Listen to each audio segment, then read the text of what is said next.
Happy Friday and welcome to another episode of Brain Scratch Searchlight. I'm John Lorden. Thank you so much for joining me here today. I want to start today's episode with some words from Christine Moore.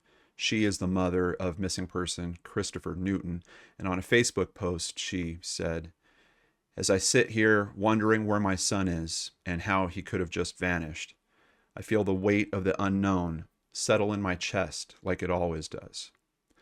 Because while I search for my son, I'm also watching how people speak about those like him, people who are struggling, vulnerable, and alone. And what I see, it breaks me.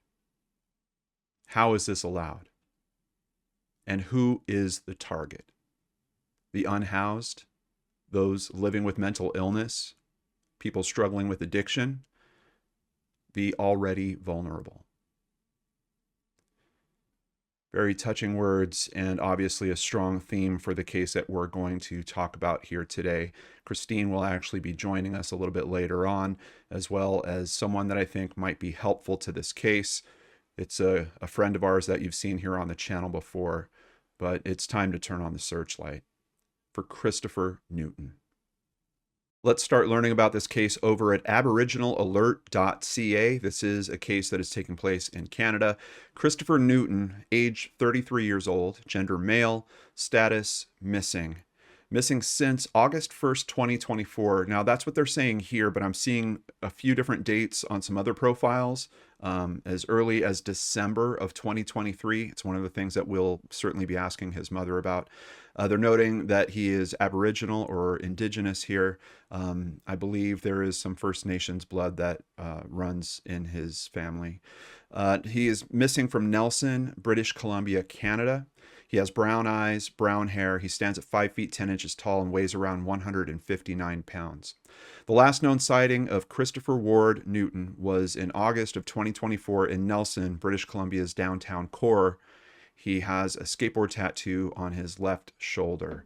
We do have a picture of that. And the team that is working on this and helping to support his family actually reached out asking for this coverage. They provided some details and some of these materials that we're seeing here. Now, you might be looking at this guy and saying, you know, he looks like he weighs quite a bit more. I believe this is from when Christopher was a bit younger. He's athletic, plays hockey, and is really into skateboarding, hence the tattoo. But let's go ahead and continue learning where this is taking place. He went missing from Nelson, British Columbia. There are a couple of other sightings mentioned, but as far as I can tell, this is the confirmed last sighting. Nelson is a city located in the Selkirk Mountains on the west arm of Kootenay Lake in the southern interior of British Columbia, Canada. Nelson is one of the three cities forming the commercial and population core of the West Kootenay region. It is also the seat of the regional district of Central Kootenay. Now, one of the things I wanted to look at here is we do have some climate data, and if he did indeed go missing in August, we can see that we're getting into winters there that are pretty rough, temperatures that are below freezing. Obviously, some big concern there, but he has been living houseless. So he did have some mechanisms and understanding of how to take care of himself living in that manner. Unfortunately, one of those mechanisms, a tent home that he basically maintained, was leveled by the city at some point. And there's some other conditions around this, the last time he was seen, that are a bit troublesome and make me concerned for his safety. As for the demographics of this area, as of the 2021 census, Nelson had a population of 11,106. Let's continue with a source we don't frequently see here, Reddit. This is a post that has actually been written by part of that same team that reached out to me, and they're talking about some of the other locations that they're hearing he could be at. They're noting he is from Nelson, BC. He loves being around nature.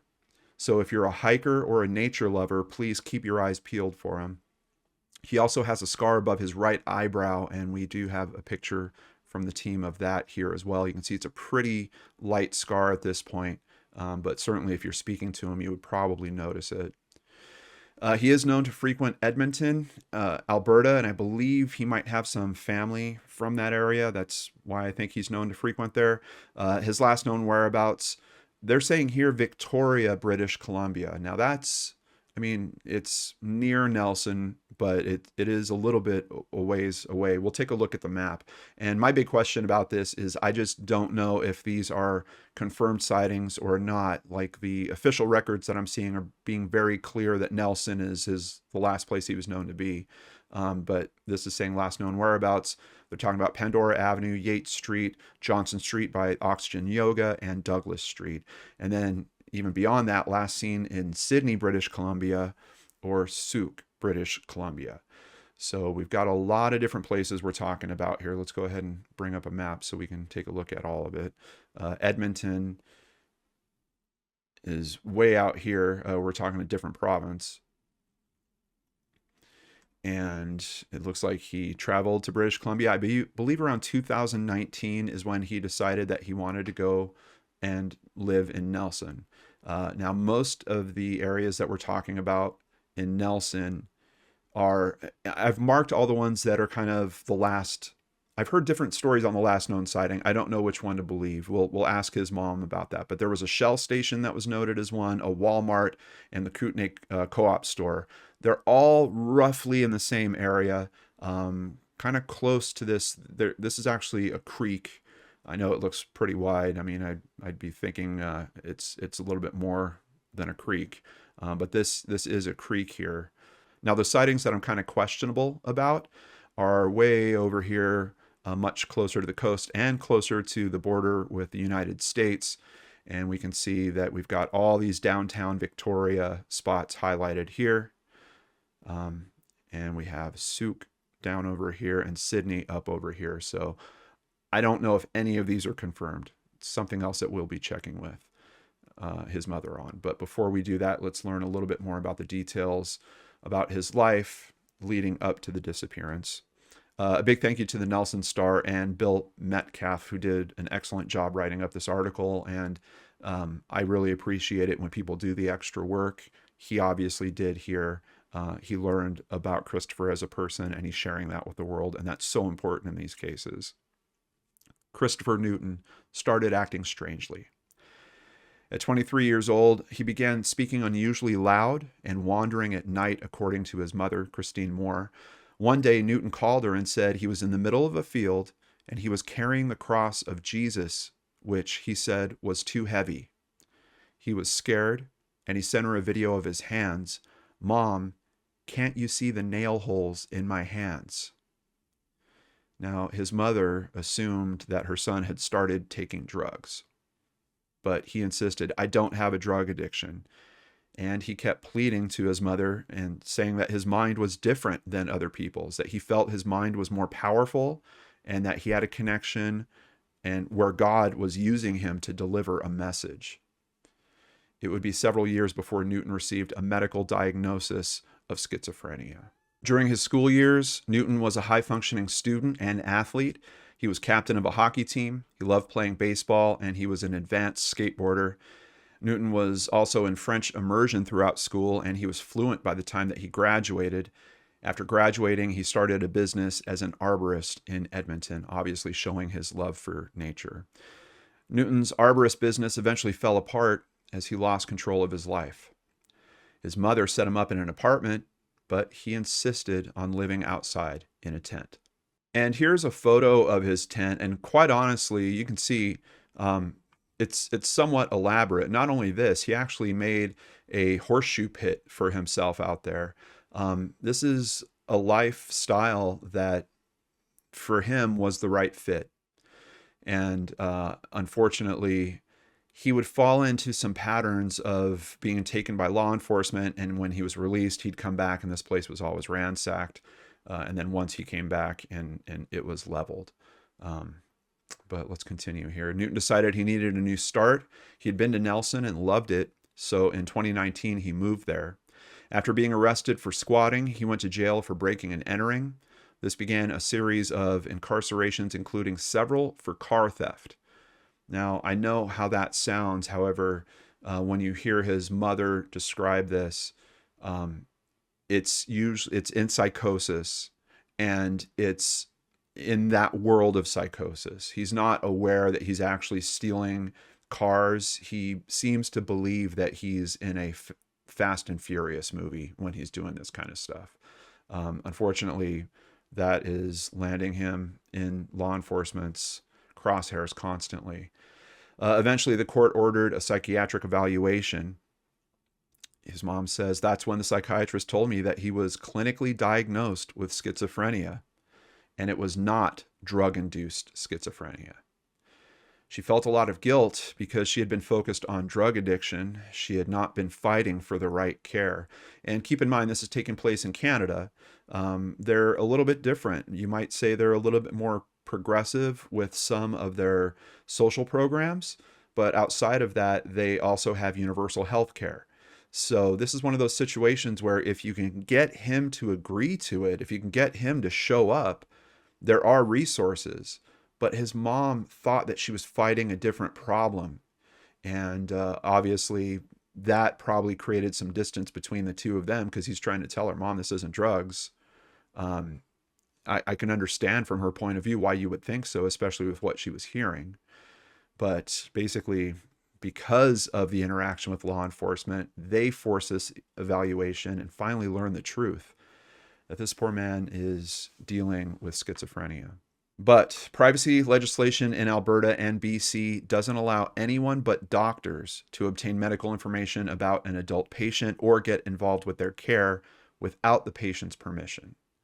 And that's where we hit a stumbling block in terms of finding him help. Newton established himself in a tent near the CP rail tracks in Nelson, where he lived for several years. He was given medication for schizophrenia, which worked well when he was on it. That's when he would call us and walk us around the lake in Nelson, show us videos of his camp and how much he loved it. However, eventually Newton did start taking drugs. He told his mother that crystal meth was the only thing that calmed his mind and gave him peace. Each time Newton returned from jail or the hospital, he found his camp ransacked. Then, one day, he found his belongings completely gone and the site leveled, covered with earth by a machine. Moore heard that her son had been sleeping on Ward Street. She never saw him again. Now that we have the basics, I think it's time to bring Christine Moore on to see what else we can learn about the tragic disappearance of her son. Christine, thank you so much for joining us on the channel here today. And I wish it was under different circumstances. Thank you for having me. I wanted to start because when preparing for this, here in the US, we frequently use the term homeless. And I could see in the posts that you make about Christopher's case, you insist on using houseless. Can you tell us about that and what that means to you? I think homeless comes with a lot of stigma, and it is maybe a bit of a derogatory term, or it has come to be a derogatory term. Um, the true thing is people don't have a house, so they're unhoused, right? Yeah. So it was just a spin on something to break away, because that's been part of what I've been doing here too, is really breaking down that stigma so that we can realize that every individual we walk past on the street, they have a story. They're not classified as, homeless. There's more to them. So, they don't have a house, but they're not homeless. Like, it's just got that negative connotation. And I think we've created that. So that was just kind of my way of softening it. Yeah, no, and I appreciate it, because when I think about these types of cases, it also occurs to me that, like Christopher has a home, he has people that loves him. Yeah, It's that he made a particular decision. This is a person that loved the outdoors, and he decided that that's where he wanted to take his life. that's And right. yeah, it's so I really appreciate your phrasing on that. And I just want to share it because I think it is something that we do need to be more sensitive of. And it's such a good point about the stigma that's attached to it. Certainly, because everyone has some experience with someone that they would deem homeless. And most of those experiences are trying to avoid them, or they're asking me for money, or they're not positive experiences. So yeah, I Correct. definitely get Yeah. that. So I understand that Christopher was very close to his grandmother. Can you just share with us Mhm. a little bit about how that bond was so special? Sure. Um, my mom was well, so Christopher was my firstborn. It was her first grandchild. We Christopher was born in Edmonton, but we moved to Saskatchewan, which was 9.5 hours away. And my parents would hop in a car on a weekend and head out to see us as much as they could. And they just created this bond, Fox and the Hound, right up until Christopher was, like, in high school and before my mom got sick, was still something that they would make a bowl of popcorn and watch. And they just created this real bond. He'd wanna go sleep over there and spend as much time, and I don't it was really special. It was it Yeah. I don't think a lot of kids, or at least what I witnessed, have that kind of connection like what Christopher did with his grandma. Yeah. Yeah. Yeah. So unfortunately, he would lose her, and that was kind of the catalyst Yeah. um, for Yeah. yeah. That's right. Uh, did he ever explain to you some of the things? I had shared the story about the cross, that he was Mhm. talking about the cross and asking you if you saw the holes in his hands. Were there other phrasings about his psychosis or the things that he was going through with that you heard from him? Um, in that particular moment, it was very terrifying for us. He Yeah. was frightened as well. He kept in the video, like, looking at his hands and moving them back and forth over, as he was videoing them, saying, "Can you see this? Can you see this?" And he was frightened. So in that situation, it was I think it was before that incident. We happened to be at my dad's house and we were outside and he had said, "Mom, my mind is different than yours." Mhm. And, I was like, "Well, what do you mean?" "Well, I think differently than you. I see things differently." And, you know, he couldn't really explain exactly what it was, but I thought it was really odd. And I was already starting to, kind of, I don't understand. When my mom was sick as well in 2009, my mom passed away in 2011, started to see some things probably around the 2010 after he graduated, Yeah. and my mom started to decline, where he was up, like he had problems sleeping and he was pacing and, he would go from being very quiet to very loud, and so a bit of a change in behavior there as well. And so all of those things made me feel like he was using drugs. And, it's something that I really regret now, because I later find out that it was the onset of schizophrenia. Yeah. And he kept telling me he wasn't using drugs. He did hard drugs. I mean, he said, "I'm using marijuana. Yeah, like not a big deal. Um, but I'm not using hard drugs." And I didn't believe him. Right. Right. I know that you were trying to get him help through that, and that's part of why you're Yeah. so hurt by that. What steps did you take in terms of trying to get him help for drug abuse at that time?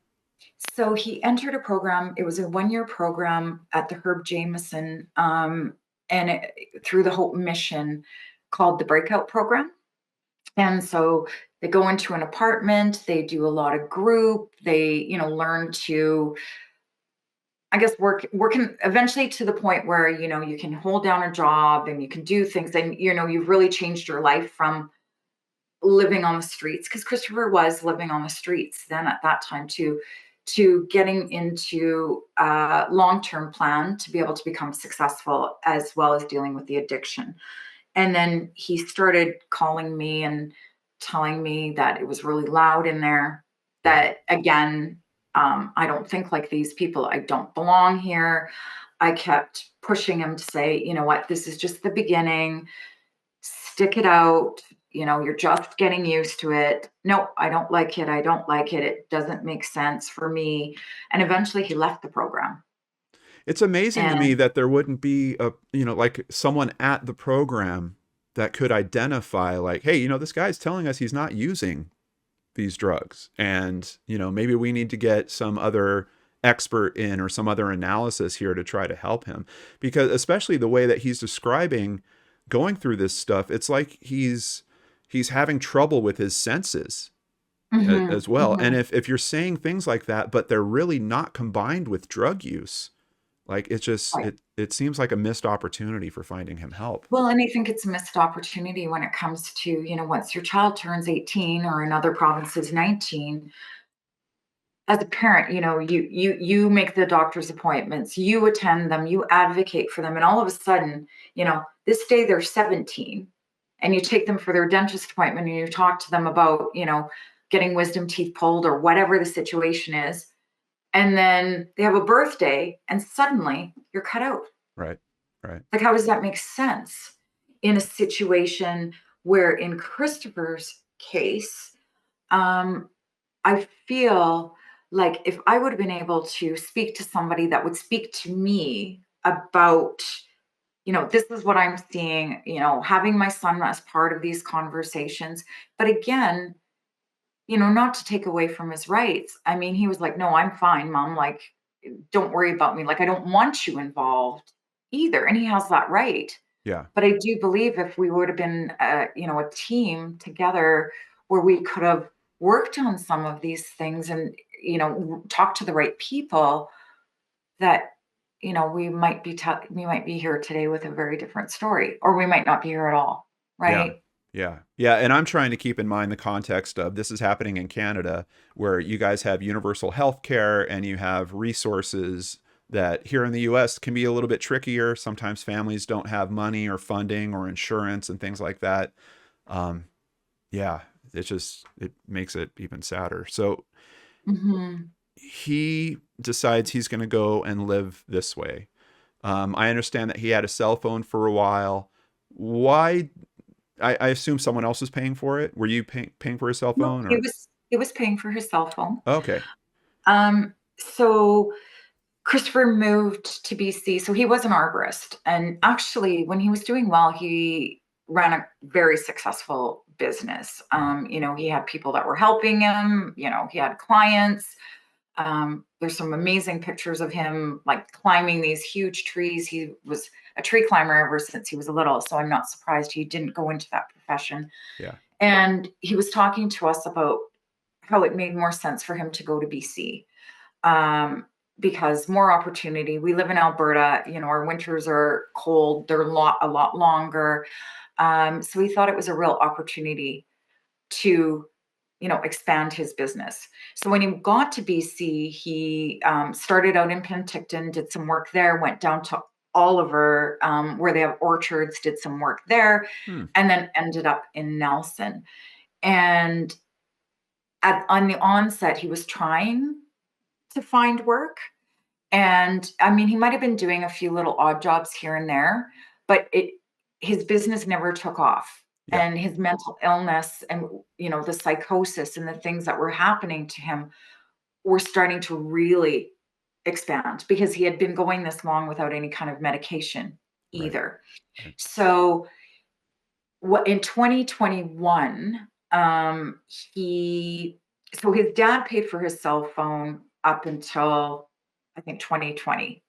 Mhm. And then in 2021, he got no, I'm sorry, when he was working on his own, he still had the same number that his dad set up for him. He had that himself. Couldn't get work. And then he, through an organization called the Hub in Nelson, actually got him set up on disability. Okay. And so he was receiving disability. And so he had a cell phone. At first, he started with just like the pay as you go. And, I kind of said to him, well, that doesn't make sense. So he put himself on a plan. Yeah. And as he continued to, what I would say, get worse, Hmm. um, he eventually said, you know what, I don't need a cell phone. He stopped using social media, and really didn't want anything to do with electronics. Okay. So that Yeah. explains how he also, because I know in one of the stories, there's a few different stories I bumped into about his last sighting, but one of them is that he bought alcohol using a bank. Was it a bank card that he had used for Yeah. that? Yeah. Yeah. Yeah. So he is someone that did have resources. Do they track his payments from disability? Did he stop collecting those? No, he was still getting them, and so this has been one of our, one of the things that are a red flag for the police. He stopped using his bank card in December of 2023, Okay. and he has quite a bit of money in his account, from all of these checks going in, but not withdrawing. Okay. One of the things I said to the police, though, is we can't rule that out because he's gone periods of time and longer periods of time. Like when he went to, from the time that he was working in Oliver, Hmm. which would have been 2019, to moving to Nelson, which was a little bit later in 2019, till 2021, he did not have a bank. Right. He didn't have access to funds. Right. He's he stays so he is not a person that stays in large encampments. He likes to be by himself in a area secluded but close enough to resources. So he would do things like odd jobs.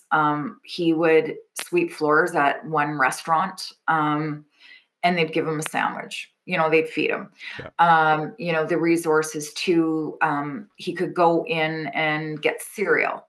That's what I'm hearing is like he was a lot of carbs is what he would come in and eat. Yeah. Um, he would borrow cigarettes from the unhoused, population. They all did that sort of thing. It sounds like they did a lot of trading as well, Yeah. including their drugs.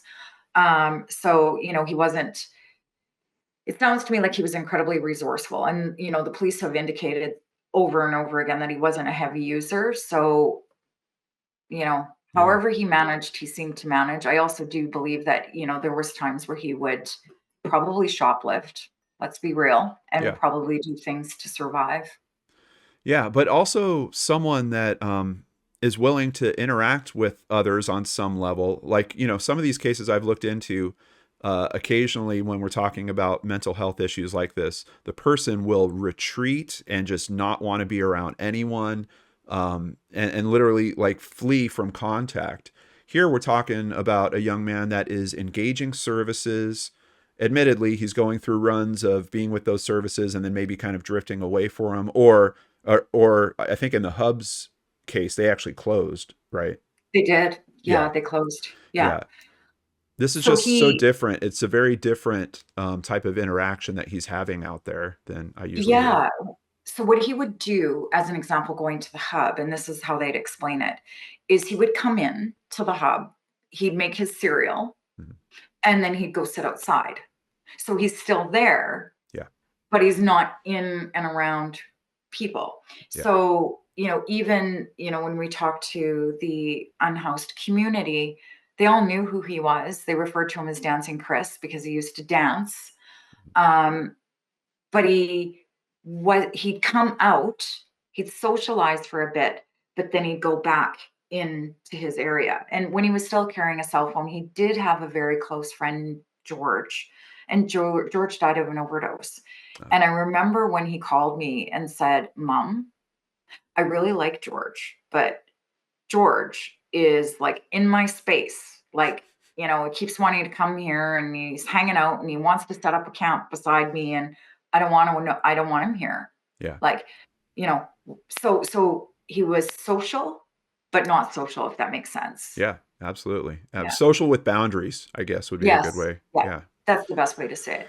Yeah. So I can't imagine what you're going through in terms of, and I know we're talking about something that has happened over the course of a decade or slightly more, and Mhm. you're having to manage your feelings and expectations with what's going on with Christopher at this point, periods of Mhm. time where you're not in contact with him. Like, what are you Mhm. going through in that 10 years before his disappearance? Oh, um, I was gonna say hell, but that's let me be elaborate on that. Yeah. not not knowing what was going on. I'll give you an example.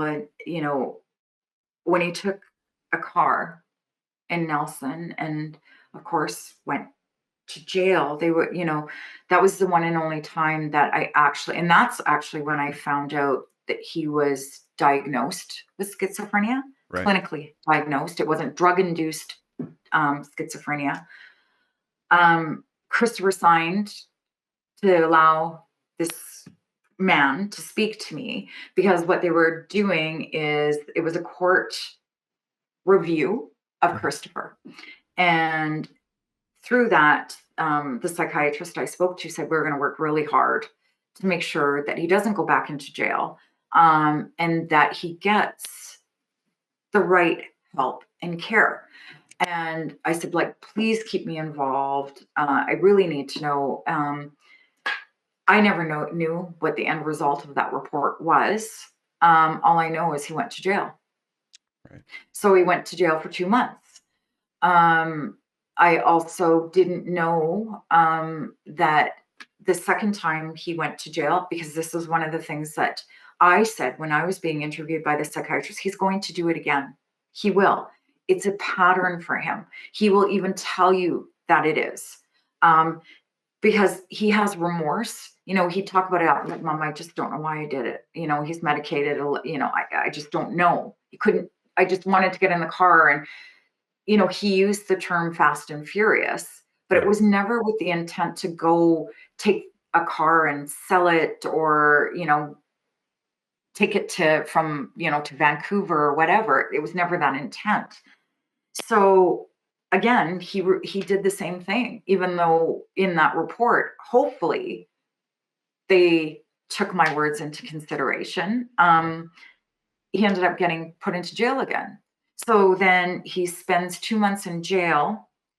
My husband and I talked to him December 10th of 2023. He sounded fantastic. He stays on the mental, and I'm not using the right terminology, but at Mhm. the Okanagan Correctional Center, he stayed in the mental health. I'm going to call it a wing. I Yeah. don't know if that's how they terminology like. So he stayed there. He was back on his medication. It was oral medication. Mm. Normally, he was getting a BC health ordered shot Mm. for his schizophrenia. Yeah. When he was released, the uh, sheriff drove him to court. So Okanagan Correctional Center and the Nelson Courthouse. It's quite a drive. I'm going to say it's a couple hours. I might be a little bit off there. Okay. He drove Christopher, and then Christopher had to appear in court. And they released Christopher unmedicated, no order for his medication. He was not dressed for winter. We got a list. We asked for the list from OCC on what he was released wearing. It was not proper for winter. And his camp had been torn down while he was in OCC. So he was in OCC from September to December. Right. So without medication, he would have gone into psychosis. He would have started to really struggle. Yeah. How did And that again, happen? How did that happen? That makes it's so weird to me. well, that's what I have been asking, in a very forceful manner. Yeah. How did this happen? But again, when you're dealing with somebody in a vulnerable, situation with mental health, I don't know what it's called. There's an actual name for it. Somebody that has schizophrenia, they don't believe that they have anything wrong. And he was very Mhm. much like that. He knew things were going on, but it was more like his mind was the right mind and everybody else was not. Yes. That makes sense. Yeah. Yeah. And he wasn't in a position to be able to make good decisions and in unmedicated like that. And so he was released on December. We talked to him on December 10th. He sounded fantastic. He was excited to get back to Nelson. He was excited to go to his camp. When he would have gotten released from the courthouse with no conditions on bail, Mm. um, he would have gone first of all, to his camp. He would have found out that it was absolutely leveled. Nothing was there anymore. Trees torn down. That picture that you have on the screen there, that's him at his camp. Yeah. You go there now, there's none of that. It Right. is laid flat with dirt. Um, and then he would have gone to Stepping Stone, which is the shelter. Hmm. And the shelter also um, lost, I think they lost funding because they used to have a drop in. So when Christopher got rid of his cell phone, he used to go to Stepping Stone and call me, Right. right? And that's when we would have our conversations after he got rid of his cell phone. He would have gone there to find out that that's closed, Yeah. right? So his whole world that he knew, and he was a creature of habit, um, was just gone. Now, considering that, it's interesting to me because I heard you when you were talking about his release that there was real excitement for him because Yeah, he's going to go back to what he knows and loves. He goes yeah, back there and he doesn't find what he's looking for. Were you correct. ever worried about him harming himself or ending his own life? No, Okay. never. No, he never ever mentioned that. So Christopher is incredibly spiritual as well. Yeah. And it, I never once heard him say, you know what, I can't live this life anymore. Never a depression, you know. His was more, you know, I need to find the messages God is sending me through Pokemon cards. You know, I'm Right. here Right. with messages from God to share to the world. Yeah. That's how, you know, he looked at things. So was that the last time you had contact with him? December Yeah. 10th? Okay. Yeah. Okay. Um, I just wanted we are going to introduce my helper here in just a moment, but I wanted to give you a moment because I know that online you're really advocating about Mhm. the struggles that you've had in terms of trying to help your son and some of the roadblocks you're facing. I just wanted to give you a moment to speak about that and share that with everyone. Sure. So going back to what I said earlier, like through all of this, I was never allowed into anything. When Christopher, he spent a couple of times in, and see, I can't even tell you that. I don't know how many times he spent in what's called the Daly Pavilion, which is a psychiatric facility in Trail, BC, which is Okay. about 30 minutes outside of Nelson. One and only once did I call there. And, you know, I don't blame the workers. They're bound by privacy laws. They can't tell you anything. So I'm like, you know, I understand that my son is here. You know, can I talk to a doctor? Can you please tell me what's going on? Oh, I'm sorry, we can't tell you that. Right. I did speak to Christopher, and he was not in a good mental state. And, you know, he was also angry at me because he felt that I put him in there. Mm, You know, and then once he's back medicated and things are good, then he would balance out. But they're only in for a certain period of time. There's no family interaction. I've heard this from hundreds of families where they've tried to be a part of that, yeah. unless their loved one says, "No, I want my family here." And usually in situations like that, they don't want their family involved. Um, you know, we're left helpless. Then they're released. You Yeah. know, released to no fixed address, back into the same situation that they were in, to end up back into the facility again. Right. And so that's an issue. And then when you come to a missing person, I believe that if people fit certain criteria, you know, we have a right. You know, if you and I want to go missing tomorrow, like that's our prerogative. We can do that sort of thing, right? Yeah. And whatever. But if Yeah. if you meet a certain criteria, like Christopher, who is a diagnosed schizophrenia, like has diagnosed schizophrenia, who, you know, uses drugs, you know, to self-medicate or however you want to say that, uses drugs, is, you know, unhoused. You know, to me, when they're a missing person, all those barriers should break down. As an example, the police, it took them forever to try and get the bank information, you know? And at one point in time, they said, well, we might have to fill out a something or other to actually get them to release. all of his records. Right. It's the same thing with the health records. You know, I said, I want the health records. Well, you're gonna have to fill out a freedom of information. You're gonna have to do this. And then interestingly enough, like the police had to fill out those forms as well.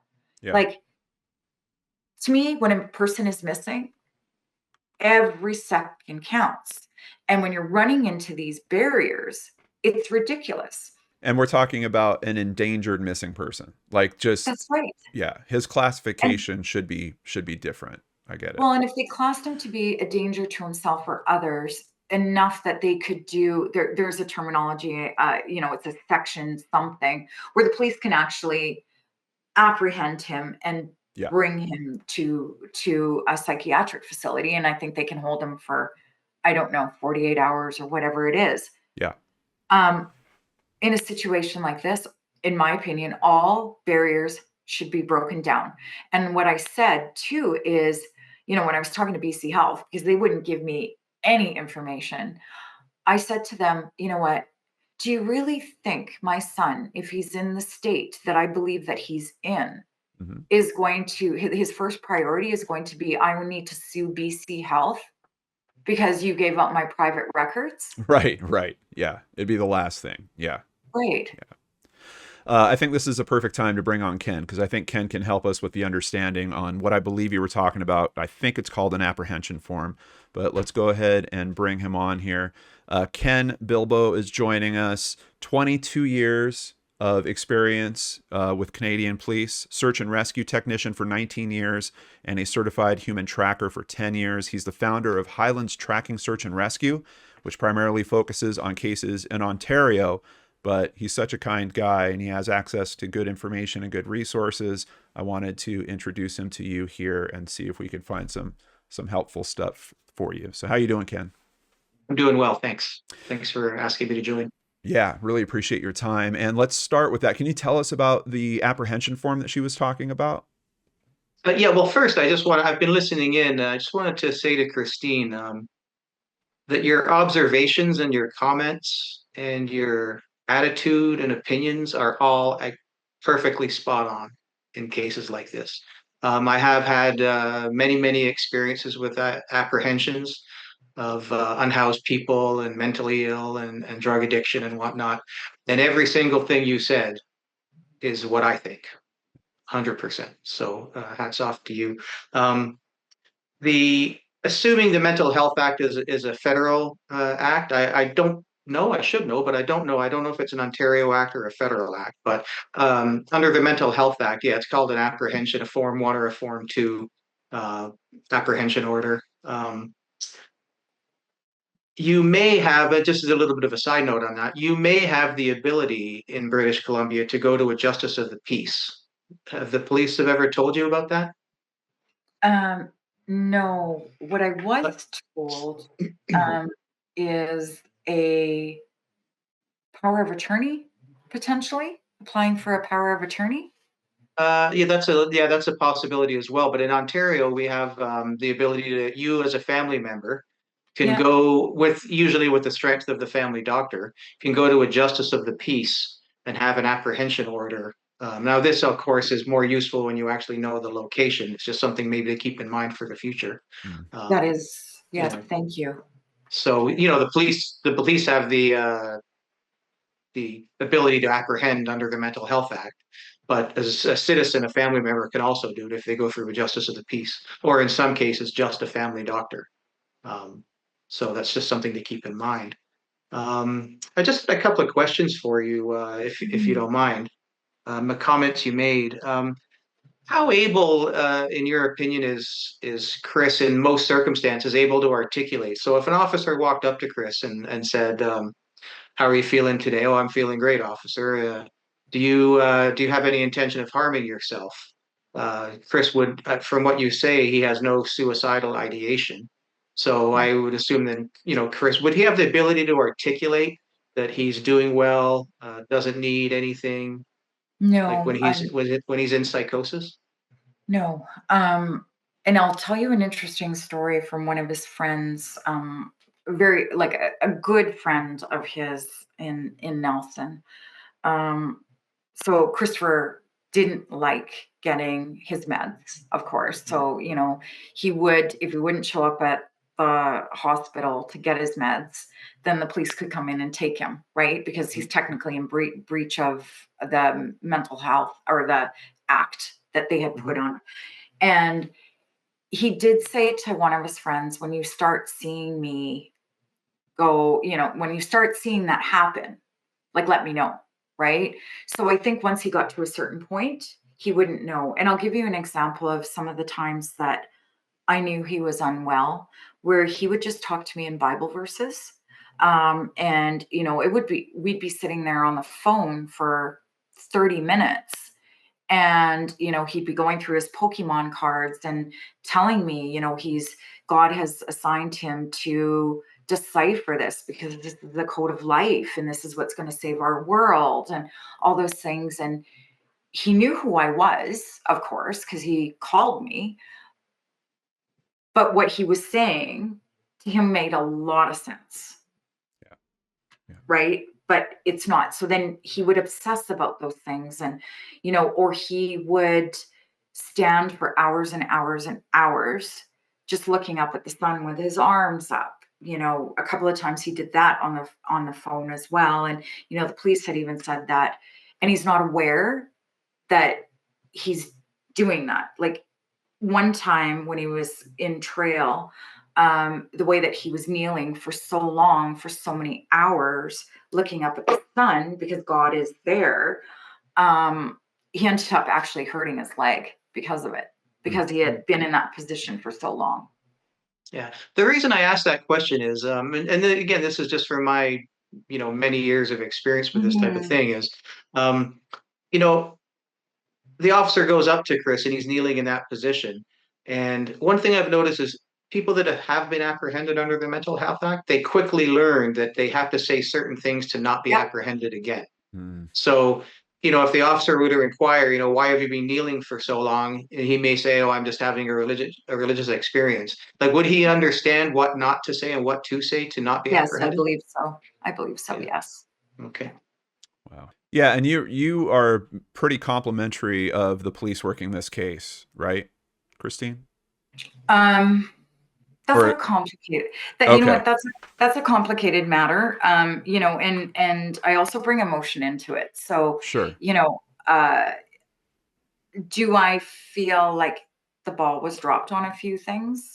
Do I feel like we have had and been assigned several lead investigators?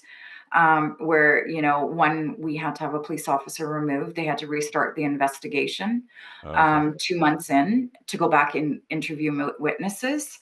Um, so Some bumps. there's been some bumps. Yeah. Yes, Okay. for sure. Gotcha. Mhm. Gotcha. And that's something else I have to compliment you on. And I'm not the police officer who defends the policing systems at all costs. Mhm. I personally, in my personal opinion, the way these things are treated many times could be greatly improved. So, Mhm. the Yeah. changing the lead investigator, this and that, it's just, Yeah. to Yeah. me, sometimes it's unbelievable. I have Yeah. one question. Have you contacted the people that worked at the hub that knew Yes, Chris, that we they have. could potentially be working at a different location that he's migrated to? No. So we did contact them. And the hub is specific to Nelson.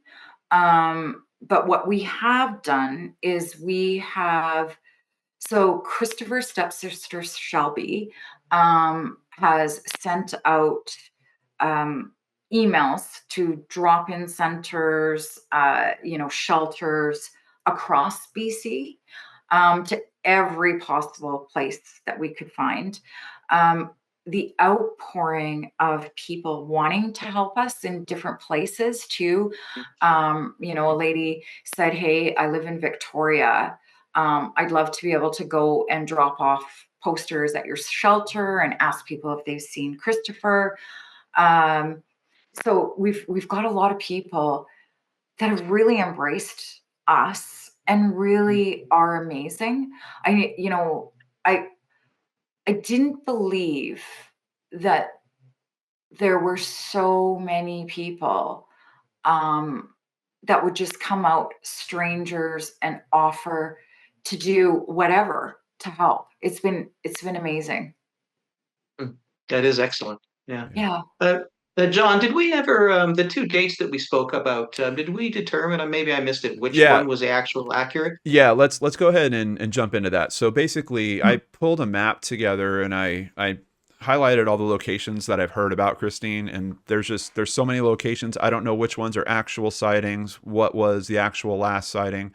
So just to start with, obviously Yep. they're saying Edmonton and Nelson is where he would be known to be, right? Because Yep, that's right. yeah, Edmonton is home. Edmonton is home and Nelson is where the camp was, let's say. Um, That's right. Now, for the final sighting, I've heard three different places that it was either a Shell station, Mhm. a Walmart, or a Mhm. co-op. Yeah, I know. Isn't that great? Hey, Yeah. Do you have any um, information on those? Is I any of do. them more accurate or? Yes, yes. So this comes to, a bit of a, you know, discrepancy, is the word that I'm going to use with the police. When they first told us it was the Shell gas station, and then it was, oh no, no, no, no, no, it's the Walmart, and then it's like, oh no, it's a place just outside of Nelson in 2 Mile. So it's a place that people refer to as 2 Mile. There's a trailhead that goes up. That's where he was last seen. So what the co-op, where that is, he took a cab from the co-op to 2 Mile. So 2 Mile is his last known bank transaction that where he paid for a cab to drop him off. Okay. Yeah, I don't know how to What search date? What that. date was that? What? So all of this happened. So all of this happened on December 24th. So he went to the Walmart, he went to the Shell, he went to the co-op. From the co-op, he called a cab, and then he went to 2 Mile. Sorry, do you mean December 2024 or Oh, December 20? 2023. Did I say 24? Sorry, Yeah, 2023. 23.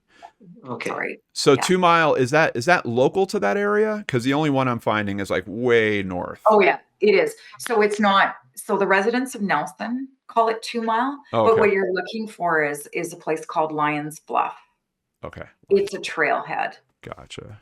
So people refer to it as 2 Mile. It's about like 3 bus stops down Highway 3A. Yep. Okay. Yeah. Was any of those sightings confirmed by video, Christine? Do you know? The Walmart one was. So he And was on have video. you seen the video? Have the officer showed you the video?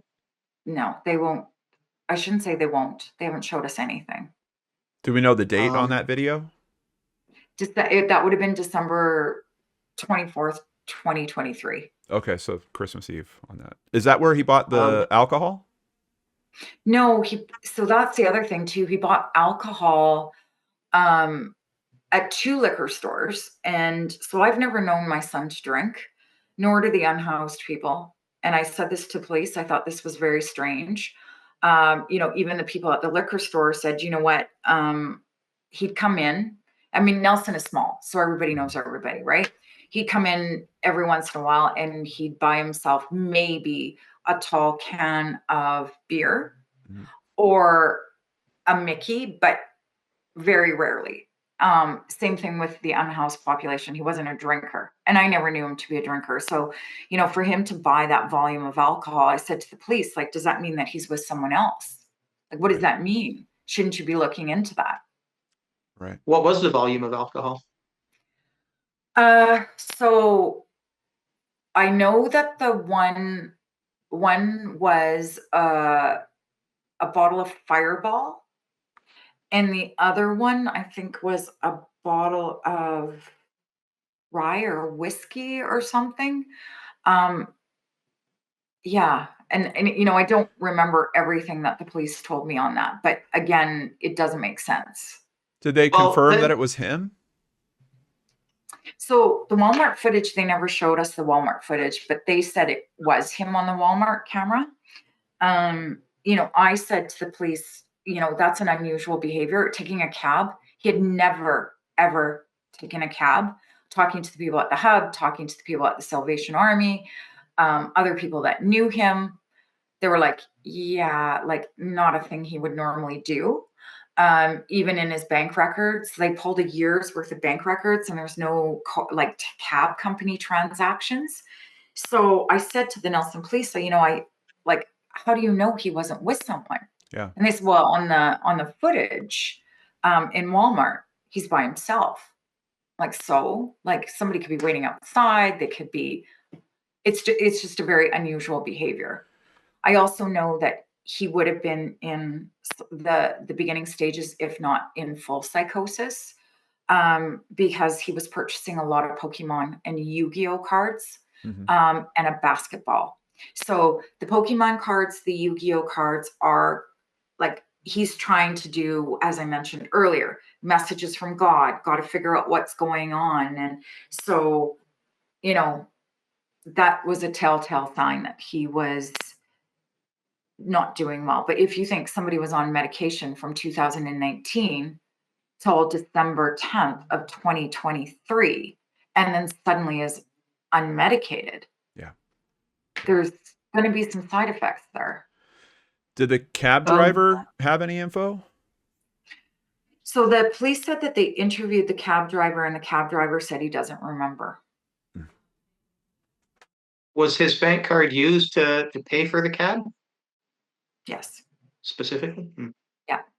Do you happen to know if the police did any ground searches at 2 Mile? Yes. So just recently, so they did a couple of things in March. They called in the Nelson Search and Rescue, and then they just walked the beach along the lake. And then they had drones go out over the water just to see if there was anything in the water. And then last week, they had cadaver dogs come in, and one officer that did that area as well as a couple of other locations. But that area is so vast, so vast. Yeah. Just out of curiosity, do you happen to know if he was last seen last December 24th in 2023, why would they wait till 2025 to do the searches in that area? Did they have an explanation for that? Yeah, no, so that part of that's on me. So in 2024, so Christopher would go periods of time with not calling, right? 5 months, 6 months, 8 months. And so in September of 2024, like I always do, eventually it's like, okay, yeah, it's been too long. I called the shelter and asked if, have you seen Christopher? And I didn't get any unusual thing. It was more like, you know what, we'll take his name and if, we'll write it down. And if we see him, like, we'll let you know. It's a small town. I got no indication or feeling that they hadn't seen him. So time went on again. And I said to my husband, you know what, we're going to wait. Christmas, always, no matter what situation he's in, he's going to call us at Christmas. He didn't call over Christmas. He's going to call us on his birthday, right? So I called January 2nd. He didn't call.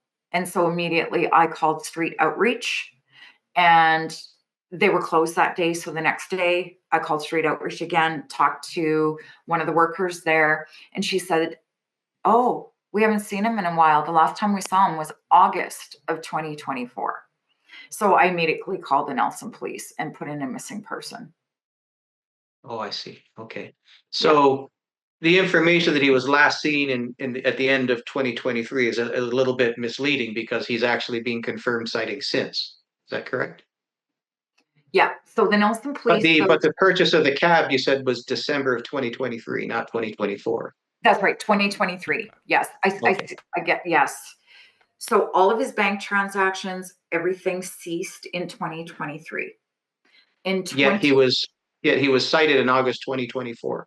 And he was cited by workers, like so a lady at the Salvation Army that works there said that she saw him coming, in and out of there, knew him well until July of 2024, because she said she went on holidays in August. The hub that closed down, so the hub closed down in March of 2024. And those workers knew him really well. They had a sign-in sheet where they had what they told the police is, this is Chris. And then the police said, well, there's 3 Chris's in town, doesn't have a last name, so it's not. How do you know it's him? And they said, well, because we know him. So they said that he was seen coming into the hub until the end of March. A lady that owns a restaurant that gives out free breakfasts in Nelson also said she knew him well because she gave out free breakfast, that he was definitely there in the summer. Unhoused people said, yeah, you know what, don't remember when. And so, I'd be like, okay, like, what was the weather like? The last time you saw him, do you remember, like, was it hot? Was it cold? Was he wearing a toque? Was he freezing? Don't know. And, we're getting people saying, like, saw him in spring, saw him in the summer. Right. So it's strange because they're solid in terms of these are people that would recognize him, but the details around it, because we're asking so much later, are fuzzy. But we definitely know that we're having, I would say that they would be confirmed sightings of him into the first half of 2024. That's what we were saying as Okay. well. I think I think the Nelson Police Force has a different opinion on that. Yeah, Even because I though thought I saw a comment that they like retracted their earlier statement they did, of August being the last they time did, he was spotted. yeah. So what's their stance on it now? They really haven't said much after that, so we just keep putting the same posters out with August, and they did a media release August 4th. It's still up. Like, they didn't retract that. If you Google Yeah. it, Yeah. you'll find it, and it'll say August 2024. I think on their website, though, they might have updated that to say Walmart 2023. Okay. So it sounds Um, like maybe the new investigator isn't taking the witness notes from the first investigator at face value or something. There's some change that has happened in terms of their opinion So on the the info. first officer we had removed from the file, because when she did the interviews of all these people, she said that no, what we had brought forward, because we were in Nelson talking to these people and said, okay, we talked to these people, now go talk to them. Yeah. She came back saying, oh, no, their story is different. So my husband and I were like, with all of these people, like, are we losing our minds? Are we, so emotionally Right. into this that we're not listening? And then there was some other things that made us say she can't be on this file. Okay. And so then we said, this new investigator, you need to go back and interview all of those people. And he did, and came back and said, no, you know what? Your story and their story, like, they align. Okay. So I feel that we lost 2 months Yeah. right off the bat. There's some other locations that I don't know what to think of. A lot of them I saw that came up in a Reddit thread, which sounds like it was posted by someone on your team, Yes. on the Yeah. searching team. So Yeah. I just wanted to see these locations like Pandora Ave, Yates Street, all the Victoria locations. Yeah. Where's that information coming from? And is that solid, or is it suspected sightings? So, an outreach group, the manager of the outreach group in Victoria, said that he signed in to warming beds in November and December of 2024. And she is sure. The word she said is, it is definitely him. Then other outreach workers said the same thing, that they ran into him as well. And they didn't know he was missing, which is that's a whole other thing on, as I said before, that we were under the impression that the police were sending out to all shelters, Yeah. and that didn't happen because those outreach workers said, "Oh yeah, he was just here a couple weeks ago. We haven't seen him like since." So from there, there's been outreach workers that have said that they've seen him. But again, for me as a parent, I don't want to, I'm trying to be very logical because this is incredibly emotional. Yeah. Um, that, unless I can see that it's truly him, like through a picture, like somebody can actually say, hey, it could be misidentification, even though they're saying definitely, it's not definitely until I know and I see.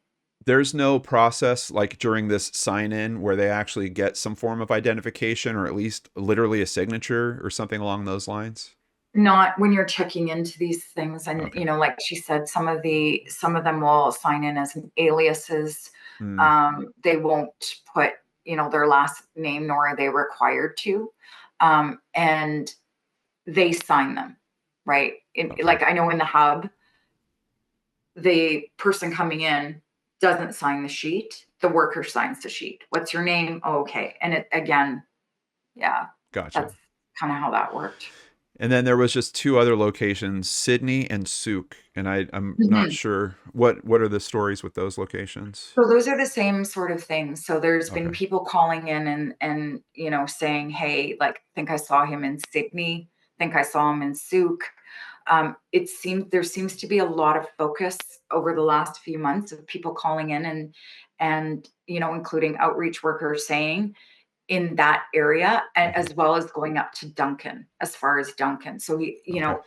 nobody's been able to actually verify that through picture, but we've received a lot of calls Okay. saying, you know what, within this area. Okay. What do you think the odds are that he's actually traveled that far, that he's over there? Well, I asked, um, the unhoused community in Nelson, like, is that even possible? They're like, oh yeah, we do it all. Like, not a big deal. It's nothing to hop on a ferry, and you know what, you can, and this is where I was thinking, like, did he buy somebody some alcohol? Like, let's go back to what the police were saying that it's December of 2023. Yeah. Maybe he bought alcohol and somebody drove him. Apparently, people go back and forth all the time. And it's really easy to get on a ferry. The way they were saying it, all you have to do is collect a bunch of bottles and you got enough to be able to walk on the ferry. You don't need ID to get on the ferry. To me, the first thing I thought is how on earth would he ever get there? Because it's so far and it's through the mountains and yeah, no, what I'm hearing is it happens all the time and it's not really a big deal. But I guess, Okay. I'm used to driving in my car and I guess, they have ways and Yeah. ways Yeah. to get places. So that recent search, was that the one that was done at Lions Bluff? Yeah. Okay. And they are obviously also they're looking at the water. They're looking at Foster Creek. They're looking, the water is um up by Lions Bluff, so it's the big Kootenai Lake. Okay. So Lions Bluff, they're looking at the lake. Okay. Yeah, Gotcha. Gotcha. yeah, yeah. Ken, you got any questions, Ken? Just a couple of comments. Mhm. Just first a question. How close to the alleged cab ride is the August sighting at the Walmart? Is it like a short distance? Mm-mm. Did the Can LCBO purchase the you Walmart zoom in? Yeah, I'll show you. If you can zoom into the map there. Yeah. Um, okay, and let's find Nelson if we Uh, can. yeah. Nelson's back over here. Yep. Okay. All right. So if you zoom right in, see that bridge. So if Hmm. you can Mm-hmm. just bring it down across that bridge and go up 2 miles, and you'll see a point called Lions Bluff in Yep. there. Yep. Yeah, there. And is So the Walmart and the the Walmart LCBO?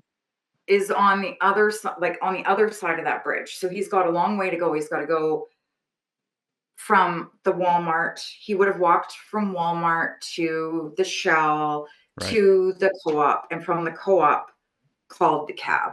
So the co-op is just on the other side of the bridge. Yeah, this And is the it was, Walmart.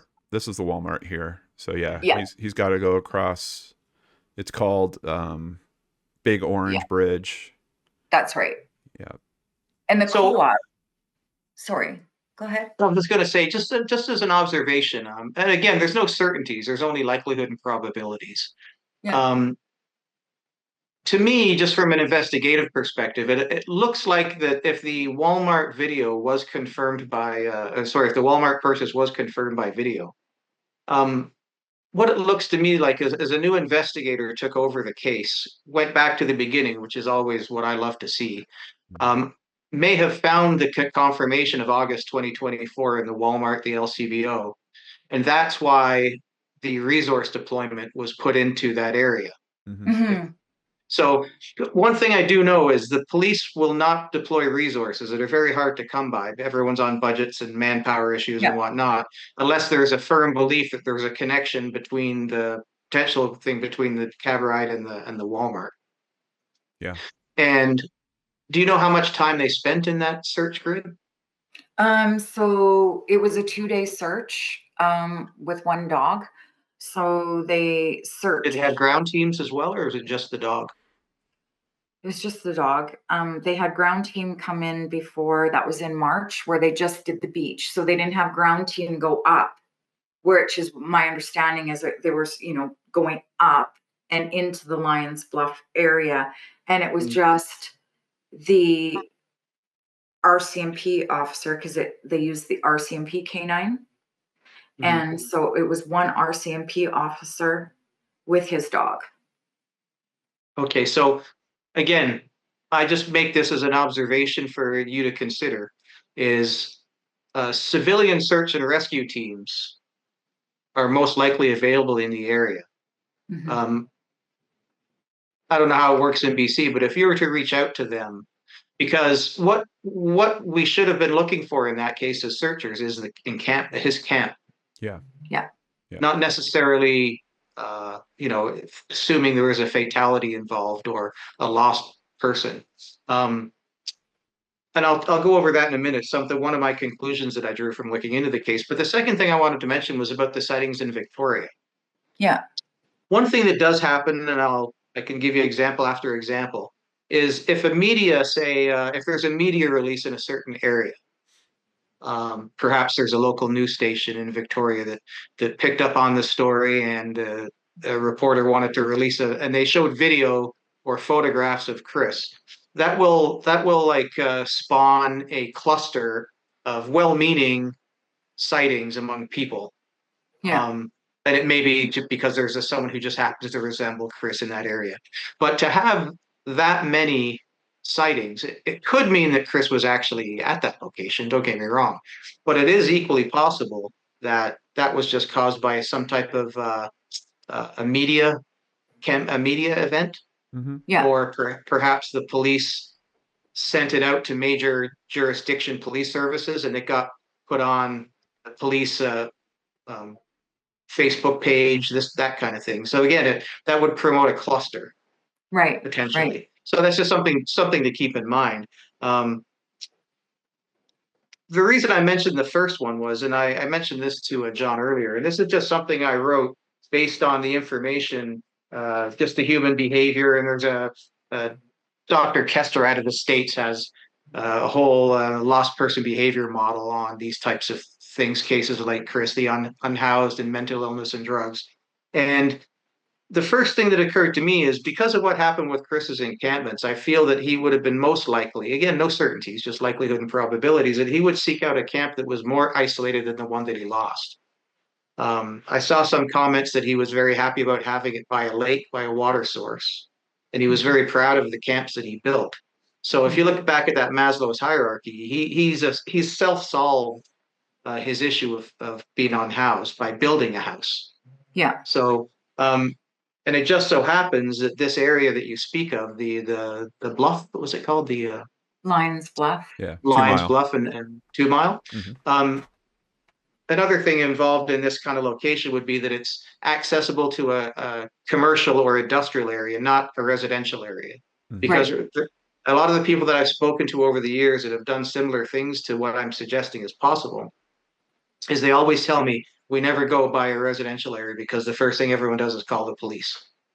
Right. So it just so happens that the area that you're speaking of, and I know there's lots of them around, so I'm not saying it's a Mhm. definite, but if I was to like the 4 or 5 things I just mentioned, that area that he turns out he may have taken a taxi to, and he may have paid the taxi driver with the alcohol. We don't know, especially if the driver doesn't want to talk about the cab ride. Um, it just so happens to fit that exact profile. So the fact that the police didn't necessarily put a ground team in to grid that off to look for a camp close to the water, in view of the water, but not around anybody, I suggesting that may have been a bit of an oversight. Right. Right. If that's of any interest to you. Yeah, no, when we asked that too, they did do, like I said, the Nelson Search and Rescue did the beach, so right along the water, and the drones, but they didn't go up into Yeah. that Into the hills. area. Yeah. Yeah, And you see, that's where the camp would be. Right. exactly. And It in would, that camp, there may be identifying objects that yes, that you're Chris right. had purchased at Walmart or Yeah, anything. To yeah, me, that to me is it's not a point last seen, but there's certain directionality to it that I would think would carry more weight than at first, especially in the initial stages. It would carry more weight to the sightings in Victoria. yeah, yeah. So No, I understand. Yeah, I mean You're right. it makes a lot of sense, especially with the loss of his home like that, him moving to a safer area. But this would Mhm. still be within reasonable distance of all the stuff that he knows and That's cares right. about. Yeah. yeah, yeah, And if you look right at the start of that road, past the bridge, Hmm. there's a place called the North Shore Inn. Okay. And so during COVID, for a very short period of time, Christopher actually stayed at the North Shore Inn and he's got friends there. Okay. Um, oh, so so there's again, another connection. Yeah. Yeah. yeah, so he's also got a connection over on that side. Wow. Mhm. Wow. Yeah, I would personally, as a search and rescue tech and someone who's planned many searches and worked on many searches, I would definitely want to put a ground team in for Mhm. like a reasonably long search in that area. Um, and again, I, the focus would be the camp. Yeah. yeah, We may find the Pokemon wrappers or the Pokemon packaging or Right. even the Pokemon itself. yeah, And if Chris has potentially moved on from that point, at least that's his last known point. Yeah. right. Yeah. Ken, with Christine spoke about the privacy laws that are blocking some of her efforts in terms of accessing records and information. Does law enforcement have some mechanism to get through that layer? Is it reasonable that he might be getting treatment somewhere and we just don't know it? Um, in Ontario, it is possible. We have something called a missing person warrant, a missing person act warrant, and I Yeah. filled out quite a few of them myself. And with that warrant, you're able to get shelter bed occupancy. Um, there's a production order to get bank machine and cell phone Yeah. stuff, but I don't think in this case the police seem to be doing that quite well. But if you were, I don't know if perhaps you could ask the police to do a missing person act warrant to send to the shelters to confirm if in especially in the Victoria case. Um, Right. Yeah. So you what know, they did do with BC Health is they had to fill out something like a freedom of information. I'm sure it's called something else for police to pull. Um, so the way that BC works is they have interior health and they have island health. And then I think they have lower mainland health or something. It all falls under BC Health. So the police originally pulled the records for interior health, and he had not checked into any psychiatric facility or had been picked up into a psychiatric facility. And then they did island health as well. And so, as at the time that they pulled it, he wasn't in there either. Um, Now, what I understood from the lady that I talked to at BC Health, when I asked for that information, she said she couldn't do it, right? I'd have to fill out this application, blah, blah, blah. But she said what the Victoria Police do is they actually call them once a week with their list of people. Have they checked in? Have they checked in? And so I did tell the Nelson Police, that's how the Victoria Police do it, rather than having to fill out this application and getting it pulled all the time. Just out of curiosity, when did you tell Nelson Police that? Oh my goodness, a month ago? Does that coincide with the potential sightings in Victoria and the other two little towns? Yeah. You see, so Mm. potentially, and again, there's no certainties, but potentially that is the spark that causes well-meaning, diligent people to think, oh, I did see this person. And then you get Mhm. all the cluster, you get the cluster of sightings. Right. It doesn't mean it's not actual and factual, but it's just something to keep in mind. Yeah. Yeah. Yeah. Um, when we had Ken on the first time, he had another expert with him named Brett Robinson. And Brett told me about a really unique tool that he uses. Ken, can you explain what FR search is? Facial recognition software search. Basically, what Brett with the Please Bring Me Home organization does or has the ability to do, he just puts in one or two images. And I believe it's an overseas software program. I'm not so sure it's available in Canada as far as policing and whatnot goes, but he's a civilian. He's not a police officer.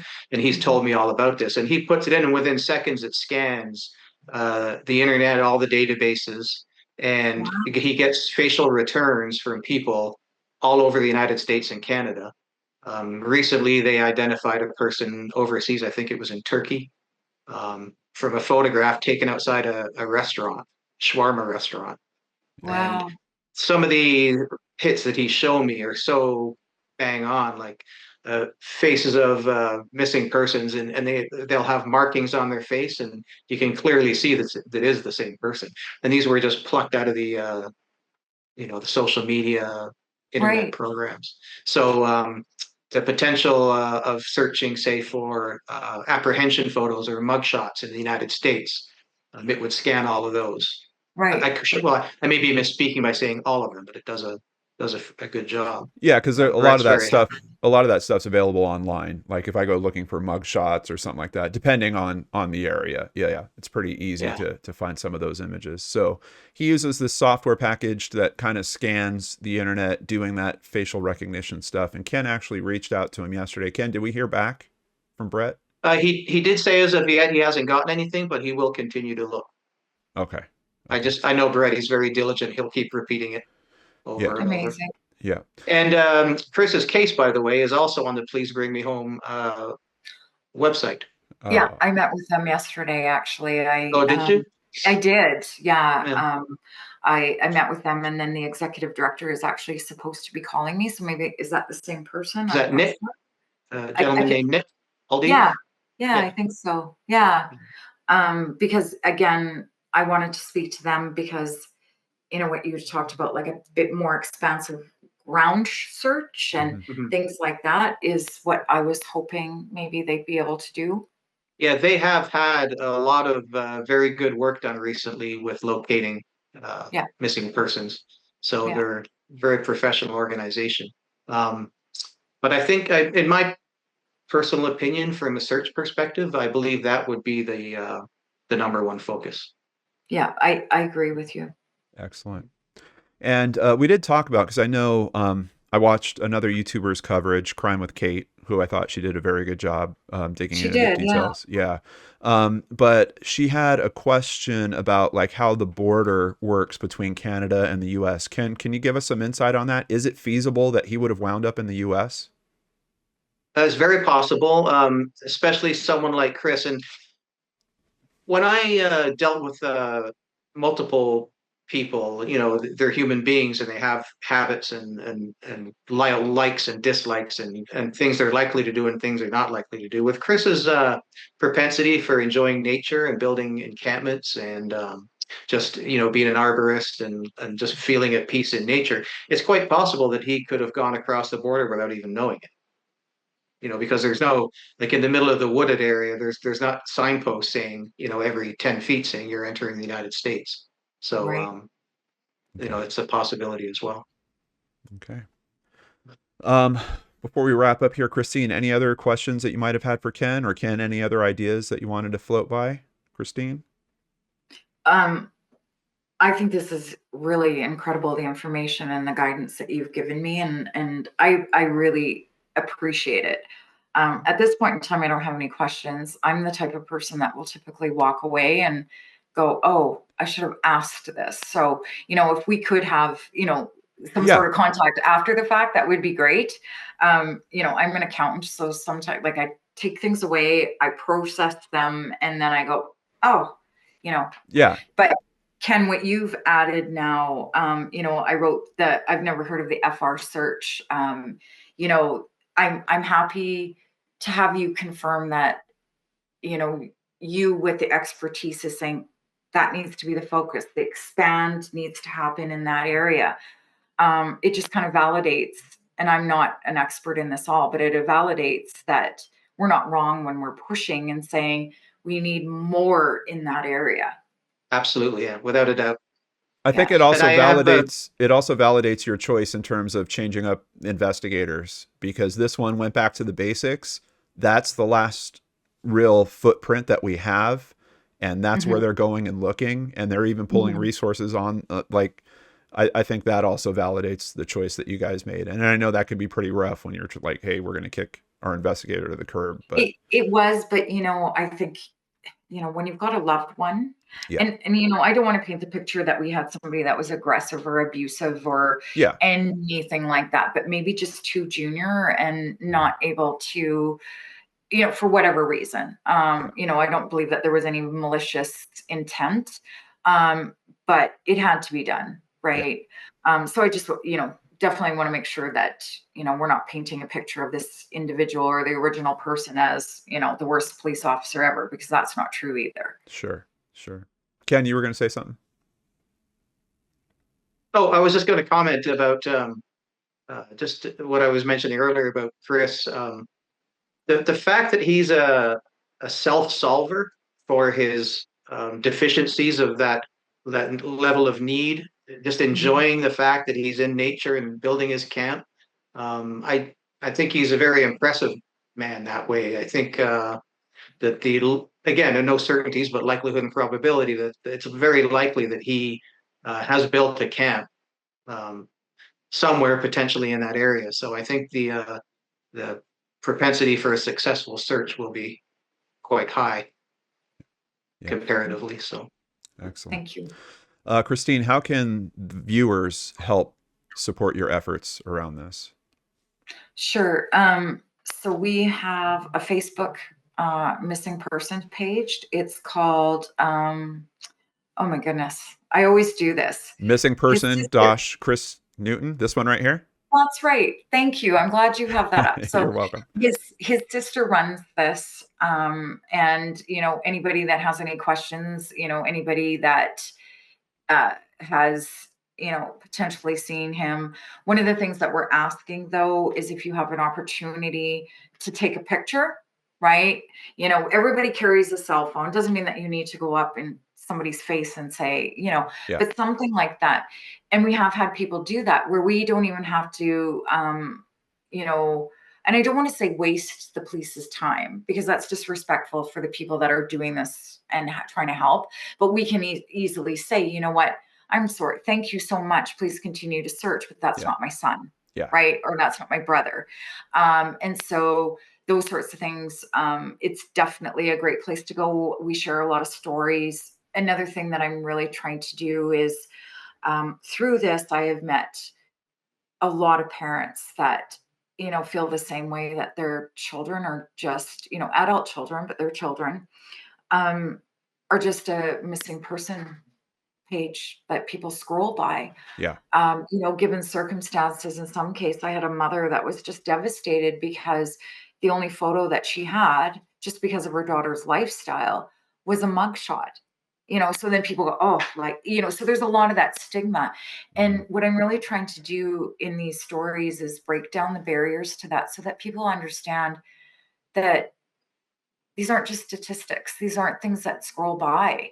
We need to really look at this and help families and understand that behind that missing poster is a family that wants their loved one home, that these people have stories, that, in my culture, we believe that all people are related, and, to look at people as individuals and stop using the homeless and stop using some of that negative connotation because each one of these people, whether it was through trauma, through, let's say born with a disability or whatever the case is that has gotten them to that point, and nobody wakes up one day and says, you know what, I want to be a drug addict, I want to have mental health issues, Right.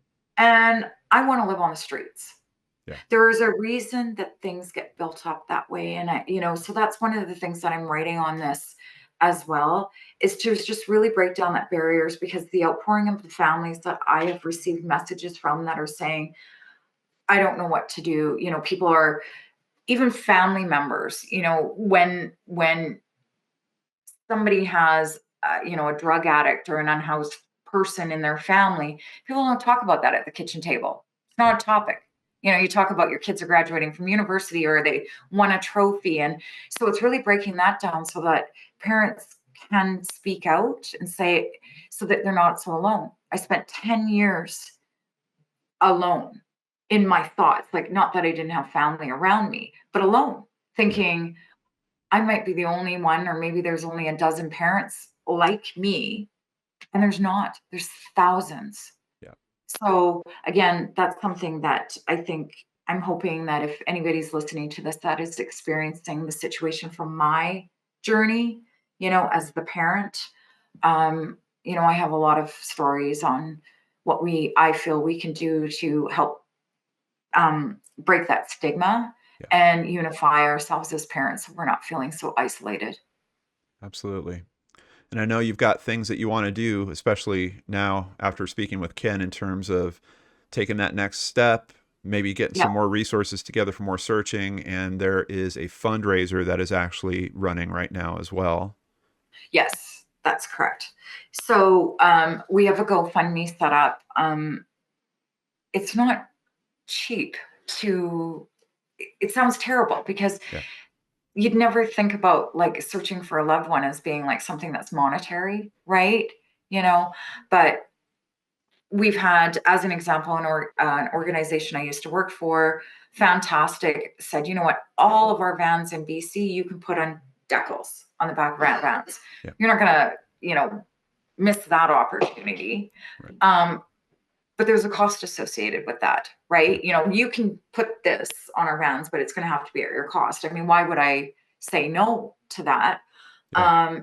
The cost of searching, of printing posters.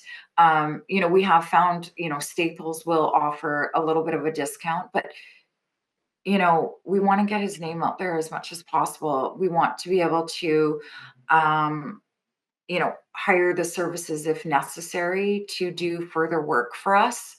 Yeah. And But I certainly don't want to turn this into a monetary thing. Like we're not here to. no, I know. Did you guys notice that I had to bring it up? Yes. Yes. No, Yes. we definitely we get you.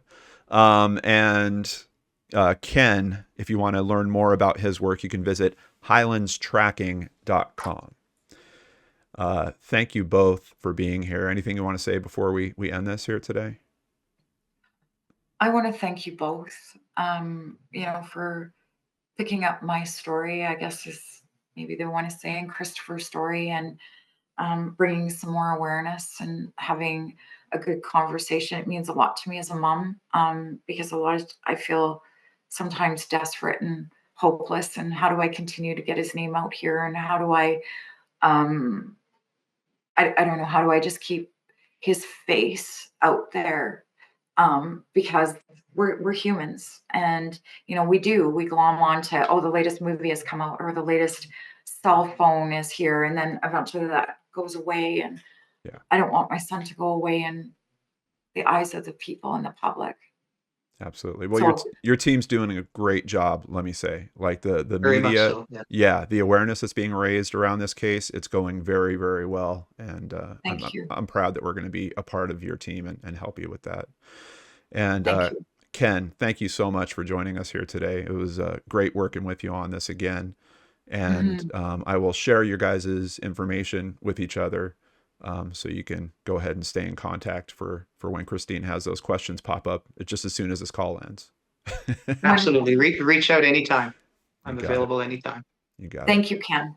A very big thank you to Ken Bilboe from Highlands Tracking Search and Rescue. Of course, his partners that are so helpful in his efforts as well. And of course, very, very big thank you to Christine Moore. And I hope she finds the answers. I hope she finds her son. We are looking for Christopher Ward Newton. The RCMP are requesting the public's assistance. And of course, we've had a number on the screen the whole time. If you have information, please use that phone number. If you don't, and you have friends in the areas that we've talked about here today, please share this video with them. And if you can't be helpful in those ways, you can still be helpful simply by pressing the up vote, pressing the down vote, or leaving a comment. All of that interaction tells YouTube to show this video to more people. And that's what we're trying to do. We're trying to get more eyes, ears, and hearts open and looking for Christopher. He stands at 5 feet 10 inches tall, weighs 159 pounds, with brown hair, brown eyes, a skateboard tattoo on his left shoulder, and of course, that scar above his eye. His family is deeply concerned for his safety and well-being and is urging the community to keep an eye out for him. Please be especially mindful on local hiking trails and recreational areas. Keep in mind the type of lifestyle he gravitated towards. If you are someone that does a lot of recreation in the outdoors, you're the type of person that we need looking for him.